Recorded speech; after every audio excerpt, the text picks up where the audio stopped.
Olá, meus cumprimentos a todos. É com muita alegria que estamos aqui mais uma vez para tratarmos de um tema que considero bastante importante, o sentido da vida. Iniciamos agradecendo a Deus, nosso Pai, pedindo a Ele que nos ampare, inspire e ilumine para bem desenvolvermos o tema de hoje. E por que escolhemos esse tema?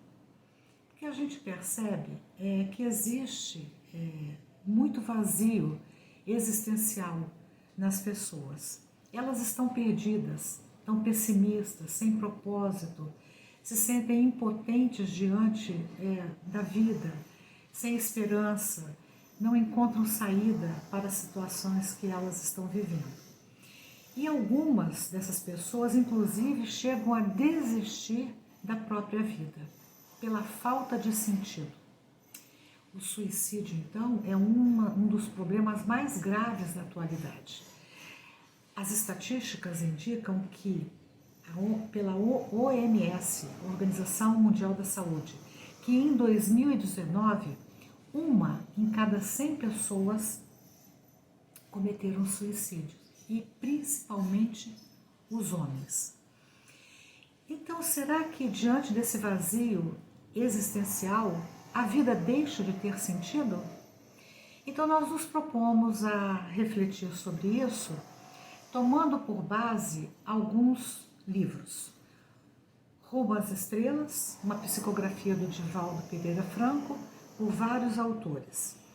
Entre eles, o texto que escolhemos é do Emelindo Bravo e tem como título O Sentido da Vida. Também usamos o Evangelho segundo o Espiritismo e o Livro dos Espíritos, do Kardec, e 2 livros de um autor chamado Viktor Frankl, Em Busca de Sentido e Um Sentido para a Vida. Então nós vamos começar falando um pouquinho sobre o Viktor Frankl. Ele viveu no século passado, foi professor de neurologia e de psiquiatria na Universidade de Viena. Ele viveu os horrores do campo de concentração nazista durante a Segunda Guerra Mundial. Mas ainda assim, ele, observando a si mesmo e a outras pessoas ali do centro de concentração, ele foi capaz, aspas, de transcender uma situação extremamente desumanizadora, mantendo a liberdade interior e desta maneira não renunciar ao sentido da vida, apesar dos pesares. Fecha aspas. Esse trecho, essa citação encontra-se na orelha do livro Em Busca de Sentido. Na minha opinião, penso que a vida tem sempre sentido. Só depende de nós encontrá-lo. E mais, nós temos sempre uma liberdade interior de escolher como ver a vida, de tomar nossas próprias decisões, independentemente das circunstâncias, do meio em que nos encontramos. Para Frankl, mesmo quando privados de liberdade ou submetidos às condições mais precárias, o ser humano ainda assim não é, melhor dizendo, forçosamente condicionado pelo ambiente. Ele diz que a experiência da vida no campo de concentração mostrou que a pessoa pode muito bem agir fora do esquema. Quer dizer, ela não é obrigada pelas circunstâncias, como muitas vezes as pessoas acreditam, né?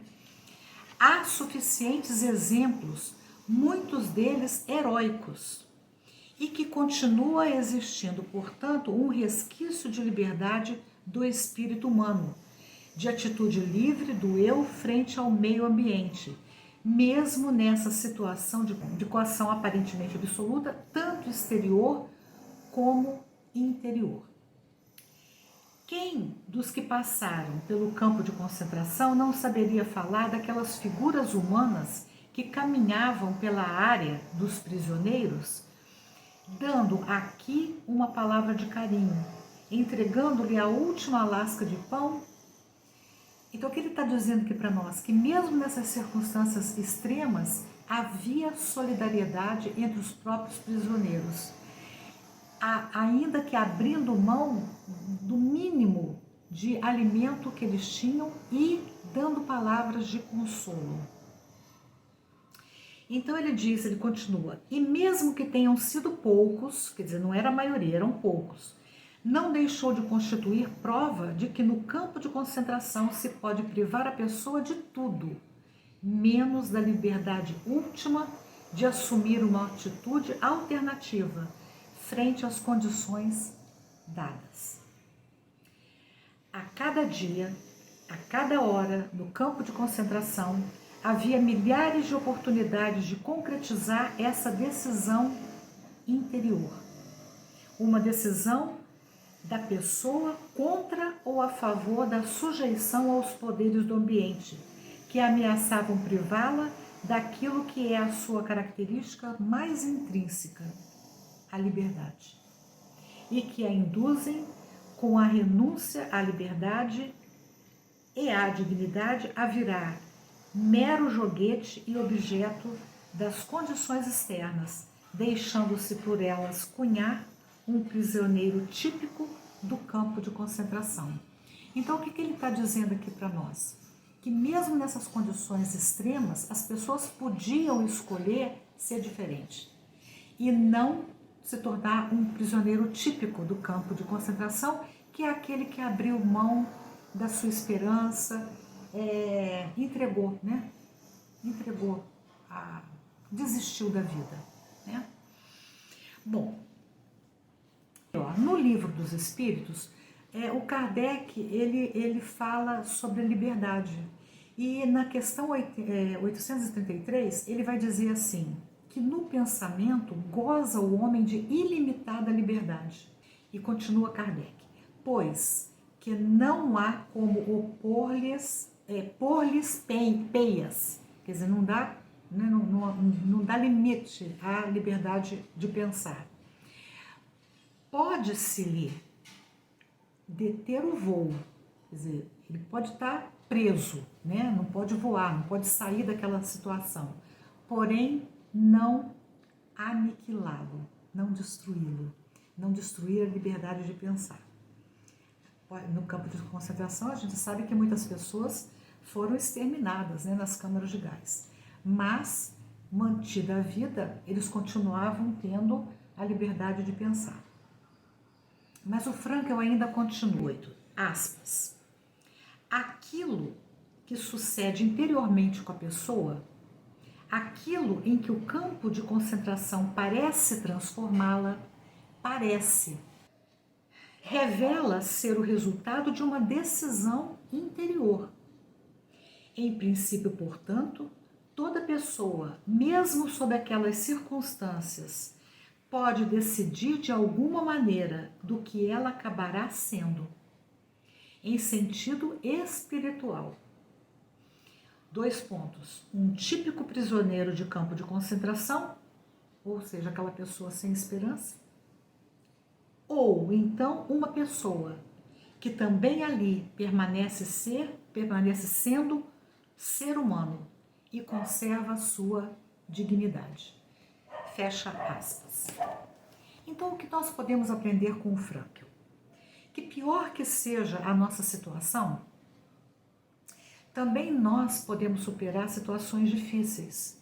Podemos atribuir sentido às nossas vidas, valorizar o que temos. Nós temos o nosso lar, nós temos a nossa família, o nosso corpo, a nossa liberdade, o nosso trabalho. E nós podemos encontrar alternativas para suplantar as nossas dificuldades, sem nos considerarmos vítimas das circunstâncias da sociedade. E o Frankl deu um exemplo extremo disso. E o Frankl, então, ele continua lá na página 89, dizendo assim, aspas, que a liberdade espiritual do ser humano, a qual não se lhe pode tirar, liberdade espiritual, permite-lhe até o último suspiro configurar sua vida de modo que essa vida tenha sentido. Então, o que é o último suspiro? É a morte. para nós é a desencarnação. E aí ele dá exemplos magníficos. Citamos aqui um deles, que ele conta que alguns prisioneiros, quando eles estavam se encaminhando para a câmara de gás, alguns deles iam orando. E essa atitude muitas vezes sensibilizava os próprios guardas da SS, embora os guardas não pudessem fazer nada para alterar aquela situação. E a gente pode também citar os próprios primeiros cristãos, quando eles, condenados, né, ao suplício no circo, prestes a serem devorados pelos leões, eles iam cantando, né? Muitas pessoas não entendiam, como não entendem até hoje, essa atitude dos primeiros cristãos. Mas eles sabiam, porque a vida tinha sentido. Eles sabiam por que eles estavam cantando. Eles tinham uma motivação, eles tinham um propósito na vida, que Jesus deu, né, para ele e dá ainda para todos nós. Bom, no texto O Sentido da Vida, o autor espiritual, que é o Hermelino Bravo, ele fala sobre várias correntes filosóficas que influenciam nossas vidas. Entre essas correntes filosóficas, nós encontramos o hedonismo. Citamos essa corrente filosófica porque ela parece ter assim uma influência muito grande muitos de nós atualmente. Ela representa a busca incessante pelo prazer, o prazer como um bem supremo. Então eu me pergunto, até que ponto tudo isso não decorre dessas características do mundo atual? E com essa busca de uma felicidade que na verdade é inatingível, né? Vamos ver lá na frente por quê. Agora, voltando lá à questão do prazer, o prazer é importante, mas ele não é um bem supremo como colocam os hedonistas. Ele em si, o prazer, não traz felicidade duradoura. Então, o prazer é aquela felicidade momentânea. Passou, pronto, a gente volta a ter a mesma ansiedade, né, de novos estímulos, novos prazeres. No entanto, o hedonismo parece ser a filosofia predominante na atualidade. Haja vista o comportamento atual, né?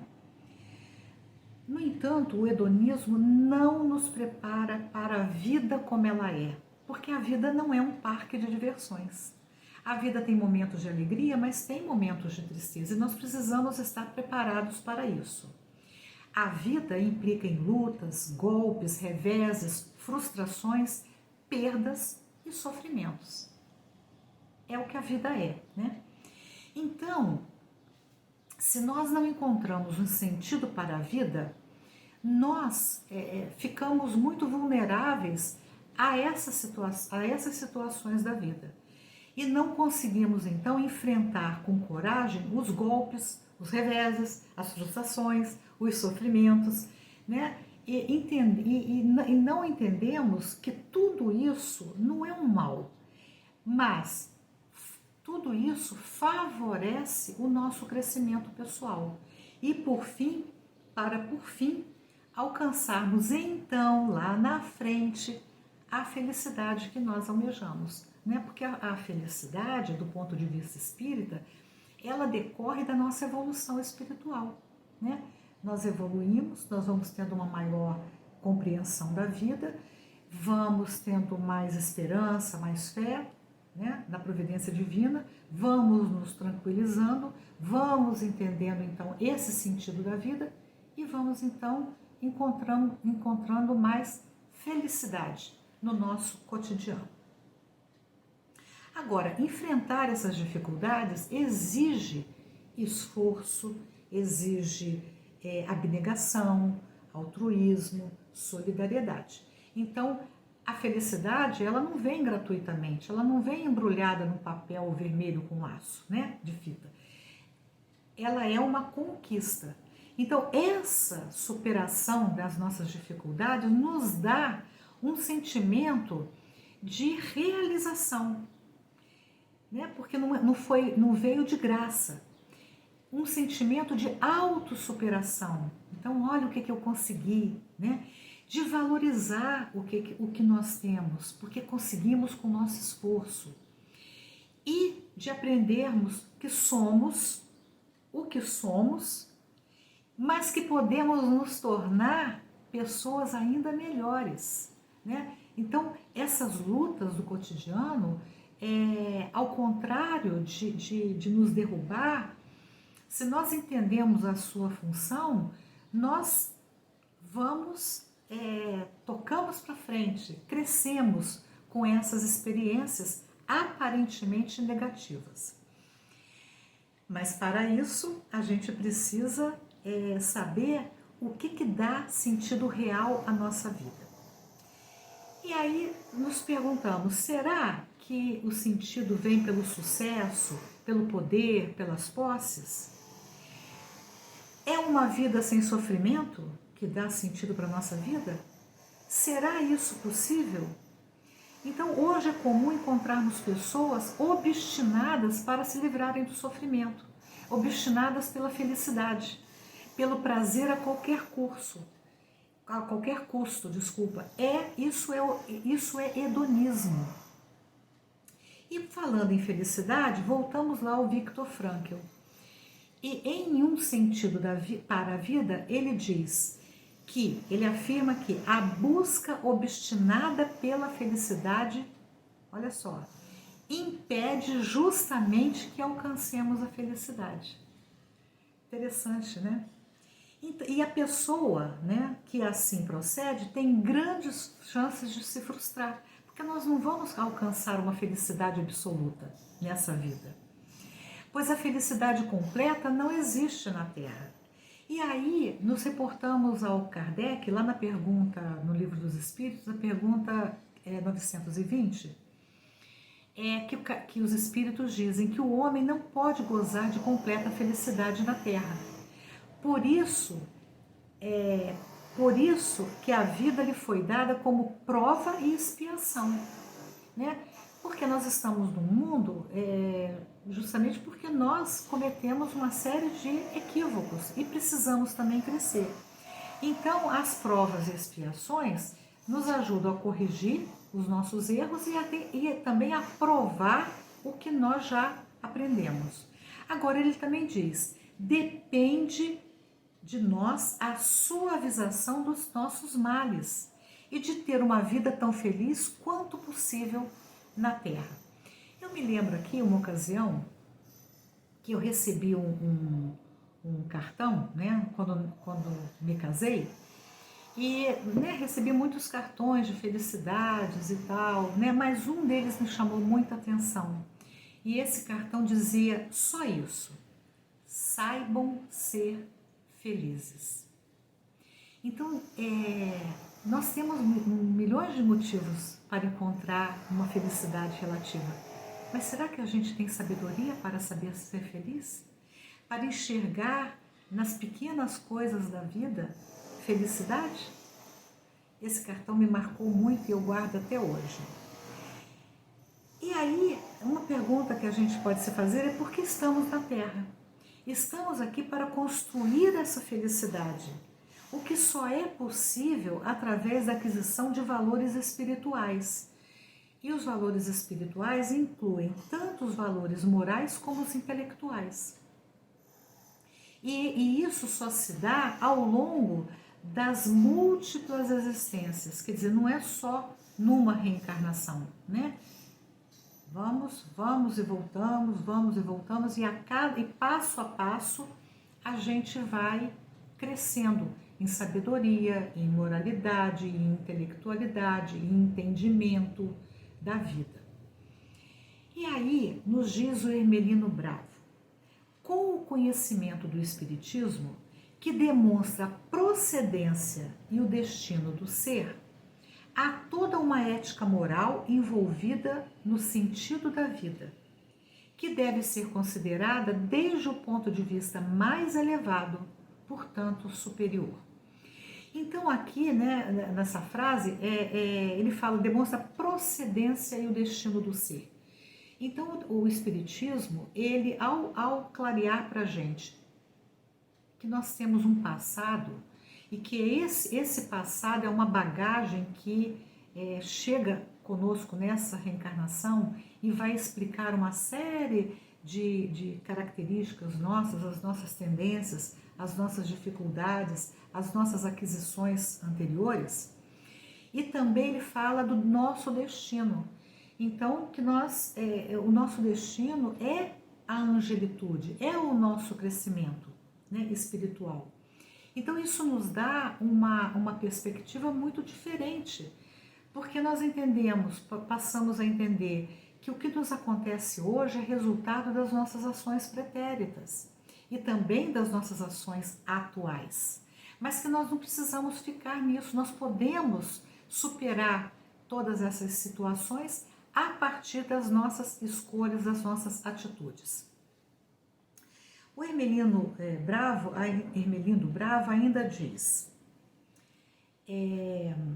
que o sentido da vida não está na satisfação dos desejos, isso eu estou interpretando, mais primários, ou seja, da mera sobrevivência, do sexo, do comer, do gozar a vida, encarando-a como um parque de diversões.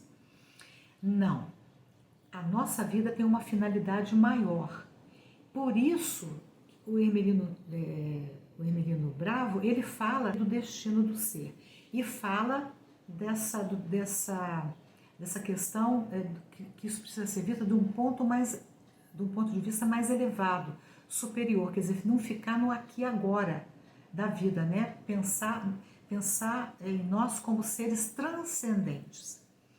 Bom, cientes disso, o esforço, a abnegação, o altruísmo, a solidariedade, a fraternidade, o cumprimento dos nossos deveres, o sentimento de respeito aos direitos dos outros e aos nossos próprios, adquire uma nova dimensão.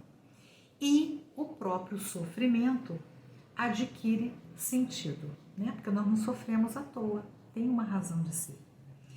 Então, do ponto de vista da doutrina espírita, o sofrimento resulta da infração às leis de Deus.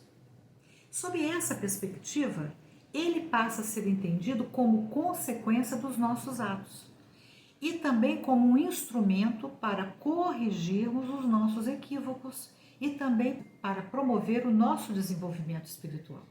Então, a cada sofrimento, se nós enfrentamos e solucionamos aquela situação, nós crescemos, né, espiritualmente.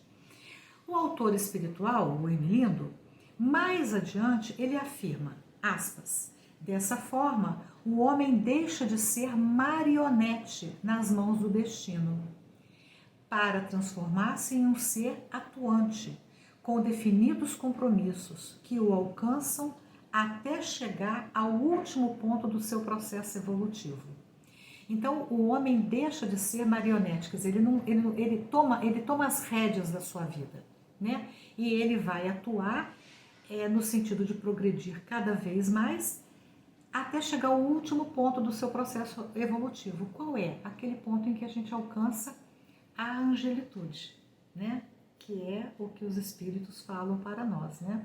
A condição de espíritos relativamente perfeitos, porque sabemos que perfeição absoluta só Deus tem. E ele continua, a dor, né, aspas, já não é uma punição arbitrária. Quer dizer, não é sofremos porque sofremos, não. É imposta pela divindade, mas o resultado da nossa própria escolha, da preferência que nós temos de ampliar as nossas conquistas intelectuais e morais. Quer dizer, quando a gente reencarna, nós escolhemos determinadas situações que vão implicar em dor, em sofrimento, mas sabendo que isso vai contribuir para o nosso crescimento espiritual. Por isso, com esse entendimento, nós vamos enfrentar as nossas dificuldades com mais coragem, né? Com mais esperança. A vida, então, é uma oportunidade de valiosas aprendizagens que o espírito incorpora ao mecanismo evolutivo, compreendendo que o erro é um acidente no caminho de sua felicidade e que lhe ensina o que deve fazer e como fazê-lo em seu benefício pessoal, valorizando cada passo que o aproxima à meta final, disse o Hermelino. Bom, para isso é importante que nós tenhamos clareza de propósito, né? E clareza do sentido da vida, porque isso vai nos tornar mais fortes e resilientes diante dos reveses da vida. Bom, e quando nós erramos, né? O que fazemos, né? Então nós vamos entender que o erro, ele passa a ser entendido como parte do nosso processo evolutivo, né? Todos nós erramos. O importante é a gente não errar de propósito, né? Mas errar porque nos equivocamos devido à nossa infantilidade e tal, né? E o Hermelino ainda fala que, com o entendimento da doutrina espírita, o ser, aspas, entende que não está isolado no mundo, devendo participar do progresso cultural e civilizador das demais criaturas, ajudando-as e contribuindo para que alcance melhores meios de crescimento íntimo, ampliando a capacidade de compreensão e realização pessoais.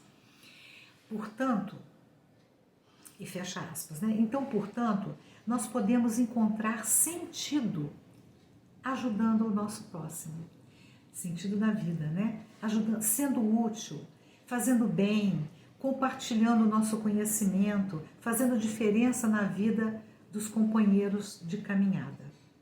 Voltando ao Viktor Frankl, sobre o sentido da vida, ele fala na página 101.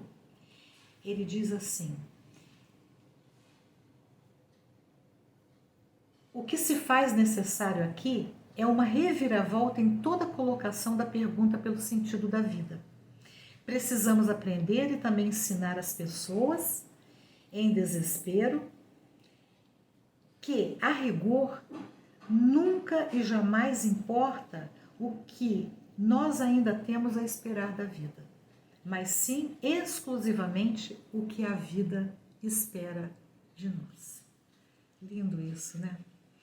E para o Viktor Frankl, o sentido, o sofrimento tem um sentido. E ele fala assim, ó, quer ver? Que a maior das coragens é a coragem de sofrer. Nós temos coragem de sofrer? Ou a gente, né, desiste rapidamente?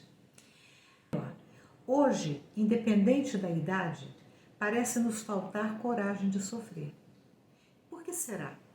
Tem a ver com a nossa educação? Com a nossa filosofia de vida? Nossas crianças têm sido educadas para serem corajosas, para enfrentar os reveses da vida? Para assumirem a responsabilidade das suas escolhas? Para lutar pelo que desejam? Para enfrentarem sem desânimo os nãos da vida? Somos conscientes de que dar aos nossos filhos, às nossas crianças, tudo o que elas desejam, sem que se esforcem para alcançar tais coisas, em nada as ajuda a se tornarem pessoas mais fortes, mais resilientes e capazes de ver sentido na vida, mesmo na adversidade? É uma pergunta, né? Que tipo de ser humano estamos formando? Então, quem para a doutrina espírita, o ser humano é um ser que está em processo de reencarnação, né? Para o Frankl, o ser humano é o ser que sempre decide o que ele é. E aí, nós buscamos lá no Evangelho segundo o Espiritismo, que diz o seguinte, na Instrução dos Espíritos, capítulo 5, Bem-aventurados os aflitos. Aspas. Quando nos advém uma causa de sofrimento ou de contrariedade, sobreponde-vos a ela, orientam os Espíritos, quer dizer, supere, né? E quando houveres conseguido dominar os ímpetos de impaciência, de cólera ou do desespero, dizei de vós para convosco, cheios de justa satisfação, quer dizer, aquela realização, autossuperação, fui o mais forte. Bonito, né? Porque quando a gente supera, Isso indica que nós nos fortalecemos, nos preparamos para os próximos desafios da vida. E aí continua o Lacordaire, né, que é o instrutor espiritual.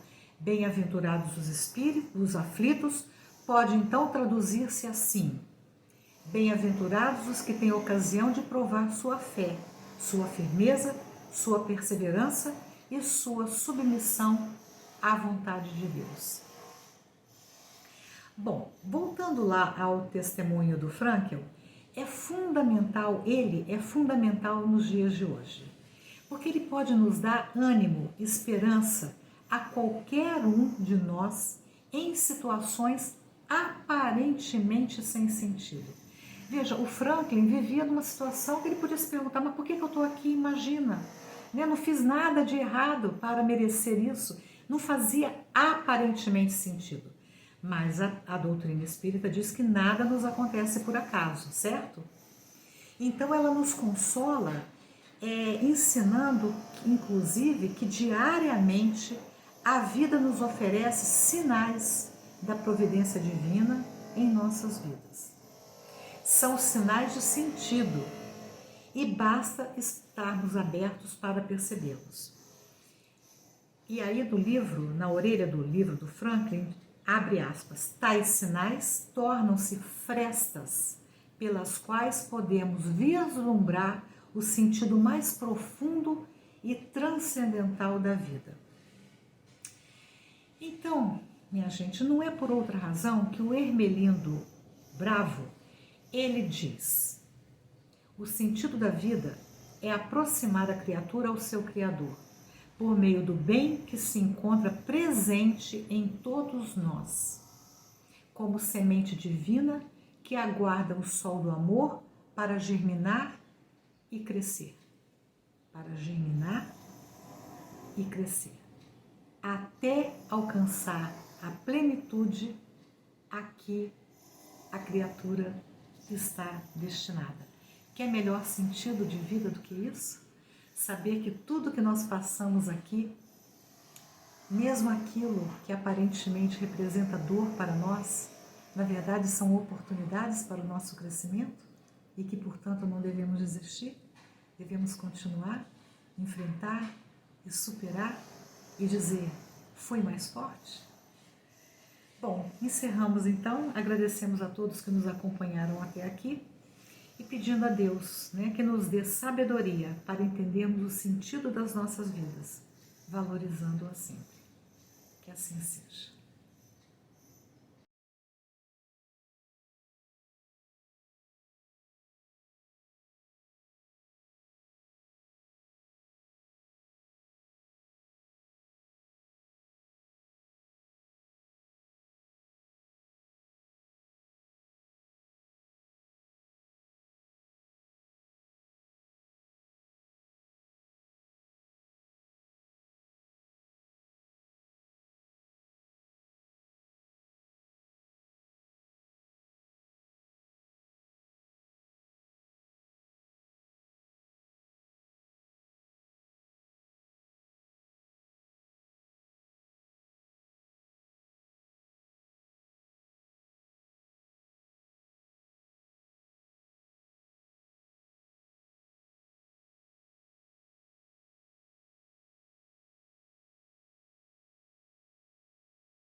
E sobre o prazer, vou citar aqui um vídeo que eu assisti recentemente, intitulado A Nova Era Planetária, e o palestrante foi o Haroldo Dutra Dias, palestrante espírita, onde ele fala, entre outras coisas, que uma das características atuais do homem contemporâneo é a busca incessante de prazer, visando a felicidade.